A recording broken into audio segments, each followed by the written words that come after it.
നമ്മൾ ഇന്നത്തെ വീഡിയോ പരിശോധിക്കുന്നത് നമ്മുടെ മൊബൈൽ ഫോണിനകത്തുള്ള ഒരു ഫീച്ചർ അധികം ആൾക്കും അതിനെക്കുറിച്ച് അറിയില്ല. ഗൂഗിൾ ക്രോമുമായി ബന്ധപ്പെട്ടുള്ളൊരു ഫീച്ചറാണ്. നമ്മളൊക്കെ ഗൂഗിൾ ക്രോമിൽ ഓരോ കാര്യങ്ങൾ സെർച്ച് ചെയ്യുന്ന ആളുകളാണ്.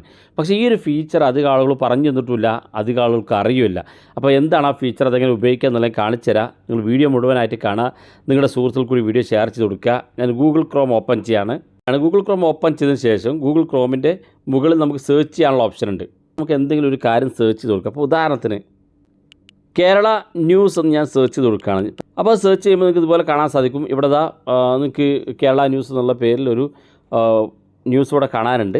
ഇതുപോലെയാണ് കാണാൻ സാധിക്കുക. നമുക്ക് ഇതിനകത്ത് എന്തെങ്കിലും ഒരു വേർഡ്, ഇപ്പോൾ നമ്മളിതുപോലെ ഏതെങ്കിലും വെബ്സൈറ്റ് നമ്മൾ ഓപ്പൺ ചെയ്ത് കഴിഞ്ഞാൽ ഇതിനകത്തൊരു വേർഡ് നമുക്ക് അതിൻ്റെ ട്രാൻസ്ലേഷൻ അറിയില്ല, അല്ലെങ്കിൽ അതിനെക്കുറിച്ച് കൂടുതലായിട്ട് അറിയണം എന്നൊക്കെ ഉണ്ടെങ്കിൽ നമുക്ക് എന്ത് ചെയ്യാൻ പറ്റും, ഗൂഗിൾ ക്രോമിനകത്ത് തന്നെ നമുക്ക് ആ ഒരു വേർഡ് ഇതുപോലെ ലോങ് പ്രസ് ചെയ്ത് കൊടുക്കാം. ലോങ് പ്രസ് കൊടുക്കുമ്പോൾ ഇതുപോലെ സെലക്ട് ആകും. താഴെ ഭാഗത്തേക്ക് നോക്കുക, ഇവിടെ ഒരു ഭാഗം എനേബിളായി വന്ന് കാണാൻ സാധിക്കും. ഇത് മുകളിലോട്ടൊന്നിങ്ങനെ സ്ക്രോൾ ചെയ്ത് മുകളിലോട്ട് വലിച്ചു കഴിഞ്ഞാൽ നിങ്ങൾക്കിവിടെ അതിൻ്റെ ആ ഒരു വാക്കിൻ്റെ ഡിക്ഷണറിയാണ് വേണ്ടതെങ്കിൽ അതിൻ്റെ മുഴുവൻ ഡിക്ഷണറി ഡീറ്റെയിൽസ് ഇവിടെ കിട്ടും. താഴെ ഭാഗത്തേക്ക് വന്നാൽ അത് മലയാളത്തിലേക്ക് ചേഞ്ച് ചെയ്യണമെന്നുണ്ടെങ്കിൽ ചൂസ് ലാംഗ്വേജ് എന്നുള്ള ഓപ്ഷൻ ഉണ്ട്. അത് ക്ലിക്ക് ചെയ്ത് നിങ്ങൾക്ക് ഇതിൽ മലയാളം സെലക്ട് ചെയ്ത് കൊടുക്കുക. ഞാനിവിടെ മലയാളം സെലക്ട് ചെയ്ത് കൊടുക്കുകയാണ്. അപ്പോൾ അതിൻ്റെ മലയാളത്തിൽ അതിൻ്റെ ട്രാൻസ്ലേഷൻ എന്താണെന്ന് കൃത്യമായിട്ട് ഇവിടെ കിട്ടും.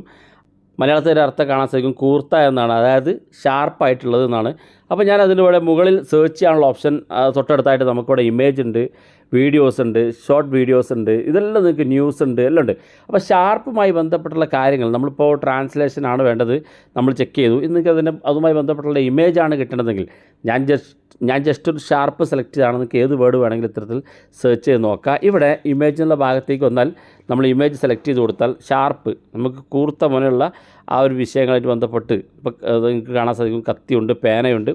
അപ്പോൾ നിങ്ങൾക്ക് അത്തരത്തിലുള്ള ഇമേജുകൾ നിങ്ങൾക്ക് കിട്ടുകയും ചെയ്യും. അപ്പോൾ ഇങ്ങനെ നമുക്ക് കിട്ടുന്നതിന് വേണ്ടിയിട്ട്, അതായത് ഈ ഒരു ഫീച്ചർ നമുക്ക് കിട്ടുന്നതിന് വേണ്ടിയിട്ട് നമ്മൾ ചെയ്യേണ്ടത് നമ്മുടെ ഗൂഗിൾ ക്രോമിനകത്ത് ചെറിയൊരു സെറ്റിങ്സ് നമ്മൾ എനേബിൾ ചെയ്യണം. എന്നാലാണ് ഇത്തരത്തിൽ നമുക്ക് ആവശ്യമുള്ളൊരു വേർഡ് സെലക്ട് ചെയ്ത് അതിൻ്റെ ട്രാൻസ്ലേഷനും അതുമായി ബന്ധപ്പെട്ടുള്ള കൂടുതൽ ഡീറ്റെയിൽസുകൾ നിങ്ങൾക്ക് ഗൂഗിളിലൂടെ അന്വേഷിക്കാൻ സാധിക്കുള്ളൂ. അതിനുവേണ്ടി നമ്മൾ ഗൂഗിൾ ക്രോം ഓപ്പൺ ചെയ്ത് ഇത് ഏറ്റവും മുകളിലുള്ള 3 ഡോട്ട് ക്ലിക്ക് ചെയ്ത് ഇവിടെ താഴെ സെറ്റിങ്സ് ഓപ്ഷൻ കാണും, അത് ക്ലിക്ക് ചെയ്ത് ഇവിടെ നമുക്ക് മുകളിൽ തന്നെ കാണാം ഗൂഗിൾ സർവീസ് എന്നുള്ളൊരു ഓപ്ഷൻ, അത് ക്ലിക്ക് ചെയ്ത് കൊടുക്കുക. ക്ലിക്ക് ചെയ്യുമ്പോൾ ഇതുപോലെ ഓപ്പൺ ആയിട്ട് വരും. ഇവിടെ ഒരുപാട് ഫീച്ചറുകളുണ്ട്. ഏറ്റവും അവസാനത്തേക്ക് വരുമ്പോൾ ഇവിടെ കാണാം ടച്ച് ടു സെർച്ച് എന്നുള്ളൊരു ഓപ്ഷൻ. ഇത് ഞാൻ ഇപ്പോൾ ഓൺ ചെയ്ത് വെച്ചിട്ടുണ്ട്. നിങ്ങളുടെ ഫോണിൽ ഇതുപോലെ ഓഫ് ആണെന്നുണ്ടെങ്കിൽ ഇതൊന്ന് ഓൺ ചെയ്ത് കൊടുക്കുക. ഓൺ ചെയ്ത് കൊടുത്താൽ നിങ്ങൾക്ക് ആ ഫീച്ചർ ലഭിക്കുന്നതാണ്. അപ്പോൾ വളരെ യൂസ്ഫുൾ ആണ്, നിങ്ങൾ ഉപയോഗിച്ച് നോക്കുക. അഭിപ്രായങ്ങൾ വീഡിയോയ്ക്ക് താഴെ കമൻറ്റായി രേഖപ്പെടുത്തുക. ഇതുപോലുള്ള വ്യത്യസ്തമായ അറിവുകളുമായി നമുക്ക് അടുത്ത വീഡിയോയിൽ കാണാം.